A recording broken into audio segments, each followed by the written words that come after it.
चलिए इस वक्त बाजारों पर नजर डालते हैं। जैसा हम बताए थे बिल्कुल फ्लैट कारोबार है। सेंसेक्स भी अब लाल निशान में है, इनफैक्ट बिल्कुल फ्लैट है, 4 पॉइंट्स ऊपर है इस वक्त। निफ्टी 11 पॉइंट्स नीचे। मिड कैप इंडेक्स भी बहुत ही फ्लैट कारोबार आपको दिखा रहा है। बैंक निफ्टी जरूर हल्की सी बढ़त के साथ 0.17% की बढ़त के साथ कारोबार करता हुआ। स्टॉक्स में हिंडाल्को दिग्गजों में लीड कर रहा है, 3% से ज्यादा की तेजी। बहुत ही बढ़िया परफॉर्मेंस हिंडाल्को में लगातार देखने को मिल रहा है और अब एक और मजबूती का इशारा 160 रुपए के लक्ष्य के साथ खरीदारी की सलाह सीएलएसए यहां दे रहा है। लेकिन साथ ही आज बाइंग आपको एचयूएल में भी दिखाई देगी, 2-2.25% के आसपास की तेजी एचयूएल में। एचडीएफसी यहां पर हम 2% की बढ़त देख रहे हैं और साथ ही अंबुजा सीमेंट में बढ़त के साथ कारोबार हो रहा है, 1.4% के आसपास की तेजी यहां पर। दबाव कहां पर है? दबाव वाले शेयरों में सबसे आगे है एचसीएल टेक और टाटा स्टील, दोनों ही करीब 2.5% नीचे हैं। टाटा स्टील पर जो उनके यूके का कारोबार बेचने की योजना थी, उनके लिए उन्हें कोई भी बिडर्स नहीं मिले। पहले बिड्स आए थे लेकिन ब्रेक्सिट के बाद वो बिडर्स भी पीछे हट गए और ऐसी संभावना नजर आ रही है कि शायद वो कल बोर्ड बैठक करे और अपना जो योजना है उसको ही फिलहाल के लिए पोस्टपोन कर दे। करीब 2.25% के आसपास का प्रेशर टाटा स्टील में। अदानी पोर्ट्स भी करीब 2.25% का प्रेशर देख रहा है। आईटी स्पेस में tech Mahindra, Infosys, HCL tech सभी पर आपको दबाव दिखाई देगा। इनफैक्ट विप्रो भी 1% नीचे कारोबार करता हुआ। एडवांस डिक्लाइन रेशियो पे नजर डालिए तो एडवांसेस का पड़ला भारी है और इसका बड़ा रीजन ये कि छोटे मझोले शेयर्स जो हैं वहां पर थोड़ी बहुत बाइंग आपको दिखाई दे रही है। तो वहां आप देख सकते हैं बैंकिंग स्पेस में धनलक्ष्मी बैंक 17-17.5% ऊपर है। जयप्रकाश पावर 7% ऊपर। जेपी ग्रुप के लिए वापस से एक ऐसा दिन जहां पर आप अच्छा कारोबार देख रहे हैं। जयप्रकाश एसोसिएट 4.5-5% के आसपास की बढ़त के साथ कारोबार करता हुआ। सिर्फ याद दिला दें आपको, सीमेंट कारोबार के लिए बड़ी डील की है उन्होंने और इसकी वजह से इस उम्मीद में कि शायद अब इस पूरे जो ग्रुप है उसका कर्ज कम होगा। जेपी ग्रुप के स्टॉक्स बेहतर कारोबार करते हुए। लेकिन इस बीच यूरोपियन बाजार की ओपनिंग हो गई है। वॉटर स्पाइट अच्छी ओपनिंग होती हुई दिखाई दे रही है, करीब 3/4% की बढ़त के साथ कैक और डैक्स खुले हैं। FTSE तो करीब 1% ऊपर। लेट्स सी भारतीय बाजार को सहारा लेते हैं, यहाँ से आगे बढ़त का रुख रहता है या नहीं। लेकिन चलिए टॉप बजर्स की बात करते हैं। बात करने के लिए हमारे साथ एंजल ब्रोकिंग के अमर सिंह जुड़ रहे हैं। अमर, आपका बहुत बहुत स्वागत। निफ्टी पर कॉल सबसे पहले क्योंकि 8,320 के स्तर के ऊपर हैं इस वक्त हम, लेकिन क्या यहाँ पर आपको इंडिकेशन मिल रहा है बाय करके चलना चाहिए इन लेवल्स पर? जी नमस्कार। निफ्टी की बात करें तो निफ्टी में प्रेजेंटली एक सेलिंग प्रेशर हायर लेवल्स पे देखने को मिल रहा है, क्योंकि 8390 8400 लेवल्स यहाँ पे एक सेलिंग प्रेशर निफ्टी को मिल रहा है। और मैं ये मानता हूँ कि जिस तरह की रैली हम लोगों ने पिछले 2 हफ्ते में देखी है 24th के बाद से, तो कहीं ना कहीं जो निवेशक हैं वो भी एक थोड़ा सा कॉशियस स्टैंस लेके चल रहे हैं, क्योंकि ब्रेक्सिट के इशू को जिस तरह से मार्केट ने कंप्लीटली इग्नोर कर दिया है, लेकिन लोगों का मानना है कि कहीं ना कहीं वो एक इम्पैक्ट तो उसका आएगा। तो शॉर्ट टर्म में एक प्रॉफिट बुकिंग निफ्टी को देखने मिल रही है। एक सपोर्ट की बात करें तो 8250 से 8270 का एक शॉर्ट टर्म सपोर्ट लेवल है निफ्टी के लिए। ओके, स्टॉक्स की बात करते हैं और आज हिंडाल्को का दिन है 52 हफ्ते के हाईज पर, लेकिन नया टारगेट 160 का यहां पर दिया जा रहा है। फंडामेंटली आपको चार्ट्स पर क्या दिखाई दे रहा है, क्या करना चाहिए? हिंडाल्को में डेफिनेटली हम लोगों ने बहुत अच्छी तेजी देखी है। और मेटल्स की भी बात करें तो कहीं ना कहीं जो मेटल्स पैक है वहां भी हम लोगों ने एक अच्छी रैली देखी है। तो हिंडाल्को कहीं भी एक डिप आती है 125-26 के आसपास हिंडाल्को में बाइंग की जा सकती है। 123 का स्टॉप लॉस रखना चाहिए 132 के टारगेट के लिए। ओके, कुछ एक छोटे काउंटर्स की बात करते हैं। एनबीसीसी यहाँ पर 9.5% का मूव, इनको ऑर्डर तो मिला ही है, साथ ही यहाँ पर नोमुरा ने 220 के लक्ष्य के साथ बाय का टारगेट रखा है। आपका क्या व्यू है, क्या करना चाहिए स्टॉक पे? एनबीसीसी की बात करें तो एनबीसीसी जो है उसने एक काफी हफ्तों के कंसोलिडेशन का एक लेवल था 207 का लेवल, उसके ऊपर वो ट्रेड कर रहा है और 214 के आसपास वो अभी ट्रेड कर रहा है। तो डेफिनेटली उसमें एक पॉजिटिव मूवमेंट तो आई है। तो एनबीसीसी में बाइंग की जा सकती है 213-214 के लेवल पे। स्टॉप लॉस जो है वो 206 का रखा जा सकता है 227 के टारगेट के लिए। ओके, भारत फोर्ज पर व्यू लेना चाहूंगी। करीब 2% का प्रेशर है, लेकिन यहाँ पर फंडामेंटली कुछ बड़ी दिक्कतें दिखाई दे रही हैं। इनकी जो क्लास 8 ट्रक हैं उनके ऑर्डर्स में बड़ा दबाव आया है। अगर मई से कंपेयर करें तो करीब 8% कम, और अगर आप साल दर साल का कंपेयर करें जून के ऑर्डर्स तो वहाँ पर 34% की कमी आई है। 2012 के बाद ये सबसे लोएस्ट लेवल्स के ऑर्डर उन्हें मिलते हुए दिखाई दिए हैं क्लास 8 ट्रक्स के लिए। तो ये एक बड़ा प्रॉब्लम दिखाई दे रही है भारत फोर्ज के लिए। करीब इस वक्त 2.5% नीचे है, 749-50 के आसपास, ऑलमोस्ट 750 का लेवल है। क्या करना चाहिए? भारत फोर्ज की बात करें तो भारत फोर्ज जो है वो कम्प्लीटली एक साइडवेज मार्केट, जिसे रेंज बाउंड मार्केट कह सकते हैं, उसमें ट्रेडिंग चल रही है। 720 नीचे का काफ़ी क्रूशियल और इम्पोर्टेंट सपोर्ट है, और 770 के रेंज में तो 50 रुपए के दायरे में ही इसकी ट्रेडिंग फिलहाल दिख रही है। 720 से 770 के रेंज में फिलहाल ये कहीं अभी जाता नहीं दिख रहा है।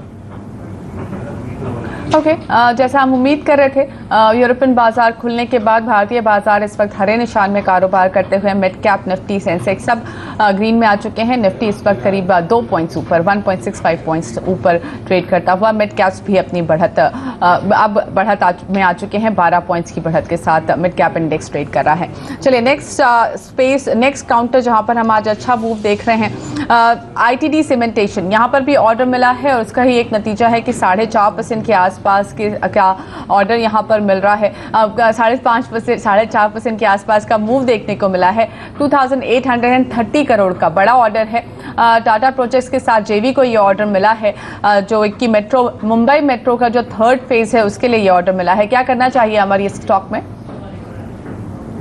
ITD सीमेंटेशन की बात करें तो इसमें एक बहुत अच्छी रैली हम लोगों ने देखी 120 से 160 के लेवल पे, और आज भी इसमें एक अच्छी रैली चल रही है। वह भी करेंटली 4% अप है 150 के लेवल्स पे। तो कहीं ना कहीं आज का इसका जो हाई है 160 का, वो एक रेजिस्टेंस लेवल है। इसके ऊपर मार्केट ट्रेड करता है तब इसमें डेफिनेटली एक नेक्स्ट फेज ऑफ रैली शुरू होगी, और जिस तरह की रैली हम लोगों ने आज देखी है तो कहीं ना कहीं ये 160 का लेवल इसके लिए क्रूशियल एक रेजिस्टेंस लेवल रहेगा। अमर, आज एक इंटरेस्टिंग ट्रेंड है, और वो है मिड कैप बैंक्स का। छोटे और मझोले बैंक्स में आप अच्छी खरीदारी देख रहे हैं। धनलक्ष्मी बैंक तो है ही, 17% की तेजी वहां पर, लेकिन United bank of India, south Indian bank, OBC, PNB तो बड़ा बैंक है, पर OBC यहाँ पर तक आप अच्छी खासी बढ़त देख रहे हैं। बैंक ऑफ महाराष्ट्र भी 3% ऊपर है, क्योंकि धनलक्ष्मी बैंक में एक बड़ा मूव है 17% का। क्या यहाँ पर खरीद का मौका बाकी है अभी? डेफिनेटली जैसा आपने कहा कि जो स्मॉल बैंक्स हैं, पब्लिक सेक्टर बैंक्स हैं, उनमें बहुत अच्छी तेजी देखने को मिल रही। तो कहीं ना कहीं जो डिस्कशंस और जो आ रहे हैं कि बैंक्स की जो है मर्जर, पब्लिक सेक्टर बैंक्स की जो मर्जर हैं वो भी आगे चल के उन पे भी कुछ कार्रवाई होगी। तो ये भी एक कारण हो सकता है। यदि बाइंग करनी है तो साउथ इंडियन बैंक में बाइंग की जा सकती है। 21 रुपये 50 पैसे और 22 रुपए के लेवल में इसमें बाइंग की जा सकती है। 20.35 का स्टॉप लॉस रखा जा सकता है। 25 रुपए के टारगेट के लिए इसमें बाइंग की जा सकती है। ओके, अमर, आप बने रहिए हमारे साथ। बैंकिंग स्पेस पर ही फोकस करेंगे। फिलहाल लेंगे एक छोटा सा ब्रेक, और ब्रेक के बाद आपको बताएंगे कि जो नई तिमाही शुरू हो गई है, जून तिमाही में कैसे रह सकती है बैंकिंग सेक्टर की सेहत। ब्रेक के बाद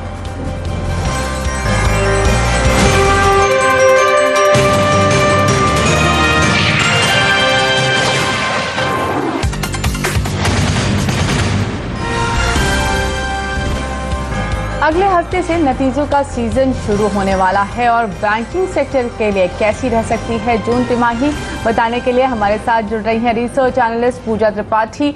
हाय पूजा, क्या कहता है आपका अनुमान? जी, इस बार जो बैंकों के नतीजे आएंगे उसमें जो नए प्राइवेट लेंडर्स हैं, जैसे कि Federal Bank, City Union Bank, Lakshmi Vilas Bank, इन सब से काफ़ी अच्छे प्रदर्शन की उम्मीद है, क्योंकि इन सभी का जो फोकस है वो लगातार रिटेल पर ही रहा है, तो वहाँ से एक अच्छे प्रदर्शन की उम्मीद है। लेकिन कुछ बड़े प्राइवेट लेंडर्स की बात करें तो पिछले क्वार्टर में देखा था कि काफ़ी सारे बड़े बैंकों ने अपनी एक वॉच लिस्ट डिक्लेयर की थी, और माना जा रहा है कि उसमें से करीब 60 से 70% इस बार NPA में जा सकता है। तो थोड़ा दबाव देखने को मिलेगा, जिसमें कि खास करके एक्सिस और ICICI बैंक के नतीजों में काफ़ी ज़्यादा प्रेशर देखने को मिल सकता है। कुछ सरकारी बैंकों की बात करें तो पिछले क्वार्टर AQR का प्रोसेस कंप्लीट हो चुका था, तो सिक्वेंशली माना जा रहा है कि थोड़ा बहुत सुधार शायद देखने को मिले, लेकिन साल दर साल दबाव बना रहेगा कंपनी के नतीजों पर और NPA में भी दिक्कतें फिलहाल अभी बनी रहेंगी। लेकिन कुछ बड़े प्राइवेट लेंडर्स में जैसे कि इंडसइंड और HDFC जिनका कि रिटेल की तरफ फोकस है, वहाँ से अच्छे प्रदर्शन की उम्मीद। थैंक्स अ लॉट पूजा। हमारे साथ इस वक्त विकास सेठी जुड़ चुके हैं, MD सेठी फिनमार्ट के। विकास, आपका बहुत बहुत स्वागत है। इस बार सबसे बड़ा सवाल बैंकिंग स्पेस में जो निवेशक सोच रहे हैं वो इस वक्त कि क्या वाकई जो NPA की सिचुएशन है वो उसका वर्सनिंग सिचुएशन खत्म हो चुकी है, क्या वो जो बॉटमिंग आउट होता है क्या ये वर्स्ट हम देख चुके हैं, क्या इस बार कुछ सुधार आने वाला है? बिल्कुल मुग्धा, मेरा भी यही मानना है कि जिस तरह से हमने AQR की प्रोविजनिंग पिछले 2 क्वार्टर्स में देखी है, तो मुझे लगता है ये जो क्वार्टर के नतीजे आएंगे यहाँ पे क्वार्टर ऑन क्वार्टर सिक्वेंशियली बिल्कुल सुधार देखा जाना चाहिए। हालांकि ईयर ऑन ईयर बिल्कुल दबाव रह सकता है, but I think the worst seems to be over for banks and यहाँ से जो है I think we should see better days ahead. हालांकि एक क्वार्टर या आने वाले 1-2 क्वार्टर में बहुत ज्यादा कोई सुधार नहीं दिखेगा, बट अगर कोई का बहुत एक 3-4 क्वार्टर के बाद का अगर नजरिया है बैंकिंग स्पेस से, तो मुझे लगता है यहाँ से definitely things would start looking up. इसके कुछ कारण नजर आ रहे हैं। एक तो जैसे इकोनॉमिक रिकवरी भी जो चालू है आज भारत में, जिसमें सिक्लिकल जो सेक्टर्स है जैसे पावर है, स्टील है, सीमेंट है, शुगर है, इंफ्रास्ट्रक्चर है, तो इन सब कंपनियों की सेहत सुधरने से भी मुझे लगता है इनके जो डिस्ट्रेस एसेट्स है वहाँ पे कुछ कमी आनी चाहिए। फिर सरकार का जो एक फ्रेश कैपिटल को इन्फ्यूज करने का भी प्रोग्राम है, that should be looked as big positive. तो इस लिहाज से मुझे लगता है कि बैंकिंग एज ए स्पेस में जो वर्स्ट है that seems to be over. Okay, वैसे आपको बता दें 11 जुलाई को इंडसइंड बैंक के भी नतीजे आएंगे। जो हम उम्मीद कर रहे हैं उसके मुताबिक इस तिमाही में इंडसइंड बैंक अच्छे नतीजे पेश करेगा। करीब 26-27% उनका मुनाफा बढ़ सकता है। और NPA जो सबसे बड़ा कंसर्न है, हालांकि प्राइवेट बैंकिंग स्पेस के लिए उतना बड़ा कंसर्न नहीं रहा है और इंडसइंड बैंक के लिए ये 1% से नीचे ही रहने की उम्मीद है। विकास, आपने इंडसइंड बैंक देखा है इस वक्त, क्या लग रहा है आपको भी कि अच्छे नतीजे आएंगे? क्या नतीजों से पहले खरीदना चाहिए? बिल्कुल मुग्धा, मुझे लगता है इंडसइंड बैंक नॉर्मली भी क्वार्टर ऑन क्वार्टर अच्छे नतीजे पेश करती है। कंपनी मतलब एक क्वालिटी प्राइवेट सेक्टर बैंक है, मतलब प्राइवेट सेक्टर बैंक में देखें तो बहुत अच्छी एसेट क्वालिटी है और अच्छी दर से ग्रो करता है। तो आई वुड रिकमेंड कि इंडसइंड बैंक पे बिल्कुल नजर रखनी चाहिए और ऐसे in the run up to the budget अगर कोई हल्का करेक्शन आता है तो डिक्लाइंस पे बिल्कुल खरीदारी करनी चाहिए। कल शायद कुछ दबाव में था ये stock because of some block deal, but उसके बाद से रिकवरी हो गई है। तो मुझे लगता है इन लेवल्स पे भी या फिर एक स्टैगर्ड ग्रुप में अगर कोई डिक्लाइंस आता है बाजार में जिसके कारण से अगर ये स्टॉक भी ठुकता है तो वहाँ पे बिल्कुल खरीदारी करना चाहिए। विकास, इसके साथ साथ PSU बैंक्स की NPA की दिक्कत है, ये सबको पता है, लेकिन प्राइवेट बैंकिंग स्पेस में भी 2 ऐसे स्टॉक्स, एक्सिस बैंक और ICICI, इन दोनों ने भी नेगेटिव सरप्राइजेस दिए हैं पिछले लास्ट 2 क्वार्टर्स में। तो क्या करें इन दोनों बैंक्स में? क्या व्यू लेके चल रहे हैं? क्या इनकी दिक्कतें खत्म हो गई हैं? देखिए मुग्धा, इन दोनों बैंक्स पे भी मेरा पॉजिटिव ही रुझान रहेगा और खास करके ICICI बैंक जहाँ पे वैल्यूएशंस कंपेयर टू अदर जो प्राइवेट सेक्टर बैंक्स है जो इस साइज के बैंक्स हैं वहाँ के उनके कंपैरिजन में वैल्यूएशंस बहुत सस्ते हैं। ये स्टॉक आज भी कुछ 1.5 टाइम्स बुक ट्रेड करता है compare to 4 times which is given to say even yes bank और HDFC बैंक, इस तरह की बैंकों को। और जिस तरह से जो अभी हाल ही में डेवलपमेंट्स हुए हैं, जैसे JP एसोसिएट्स की जो डेट की जो अल्ट्राटेक सीमेंट को सेल करने की डील हुई है जिसमें एक ICICI बैंक का बहुत बड़ा एक्सपोजर है, उसके बाद इन्होंने रिसेंटली SR ग्रुप में भी थोड़ा अपने डिस्ट्रेस एसेट्स को बेचा है। तो I think things are looking positive और बीटन डाउन लेवल्स पे है। तो I would keep an eye on ICICI bank और मुझे लगता है इन लेवल से यहाँ से डेफिनेटली अपसाइड देखने को मिलनी चाहिए। और PSU बैंक्स, वहां पर क्या व्यू है आपका? कौन से बैंक्स आपको अभी अच्छे लग रहे हैं जहां पर आप सोच रहे हैं कि अच्छी रिकवरी आएगी? देखिए PSU बैंक्स में वैसे तो पिछले महीने 2 महीने में बहुत अच्छी रैली हमने देखी है, बट फिर भी अभी भी वैल्यूएशन बहुत अट्रैक्टिव है। और मैं I would like to go with leading banks like State Bank of India जो कि लीडर है पैक का, और जो दूसरा बैंक होगा मेरी नज़र में वो बैंक ऑफ बड़ौदा होगा, और तीसरा अगर इसी ऑर्डर में देखना हो तो PNB होगा। और बाकी मुझे जो ये प्राइवेट सेक्टर बैंक्स जो छोटे साइज वाले हैं जिनमें आजकल कुछ हलचल भी चल रही है, जैसे फेडरल बैंक है, धनलक्ष्मी बैंक है, साउथ इंडियन बैंक है, कर्नाटका बैंक है, इन चारों बैंक्स पे एक अलग मुझे लगता है कि इन पे भी नजर रखनी चाहिए और यहाँ पे कुछ डेवलपमेंट जरूर हो सकते हैं। सो आई वुड रिकमेंड। और अगर इनको देखे भी तो जिस तरह से माइक्रो फाइनेंस स्टॉक्स में जो रैली हुई है, आज वो 3-3, 4-4 टाइम्स बुक ट्रेड करने लगे हैं, जबकि ये जो प्राइवेट सेक्टर छोटी साइज के बैंक है जिनकी एसेट क्वालिटी इतनी खराब नहीं है, वो अभी भी 1 टाइम्स बुक या उससे नीचे ट्रेड करते हैं। तो I think we could see pickup in these banking stocks also. Okay Vikas, that brings me to NBFCs। ये वहाँ पर क्या क्यों बन रहा है? क्या आपको लगता है हाउसिंग लोन की सिचुएशन ऐसी है कि ये जो हाउसिंग लोन स्पेसिफिक कंपनियां हैं वो बेहतर कारोबार करेंगी? NBFCs पर क्या व्यू है आपका? बिल्कुल मुग्धा, NBFCs भी अच्छे लगते हैं। और जिस तरह से अभी मैं जिक्र कर रहा था, जो माइक्रो फाइनेंस स्टॉक्स हैं जैसे SKS माइक्रो है या उज्जीवन, इक्विटास में जिस तरह की हमने रैली देखी है, मुझे लगता है ये अब आगे स्प्रेड होनी चाहिए टू हाउसिंग फाइनेंस स्टॉक्स, जो कि अभी जो हाल ही में सरकार ने पे कमीशन का भी जो रिकमेंडेशन को इम्प्लीमेंट करने की बातें करी है, उसका भी एक पॉजिटिव असर दिखता है। फिर अच्छा मानसून होने से जो रूरल इकोनॉमी में भी अच्छी एक ग्रोथ देखी जा सकती है। तो I am bullish on housing finance sector as a whole, जहाँ पे क्वालिटी स्टॉक्स तो है ही, बट मुझे लगता है एक DHFL जैसी कंपनी जो कि बीटन डाउन है, सबसे सस्ती है इस सेक्टर में, वहाँ पे जो इन लेवल्स पे 210 रुपए के लेवल्स पे I am bullish on DHFL and I would recommend a buy in the same. Alright Vikas, बहुत बहुत धन्यवाद। अमर, क्विकली आपसे एक कॉल लेना चाहूंगी बैंक निफ्टी पर। क्या लग रहा है, क्या इंडिकेशंस मिल रहे हैं?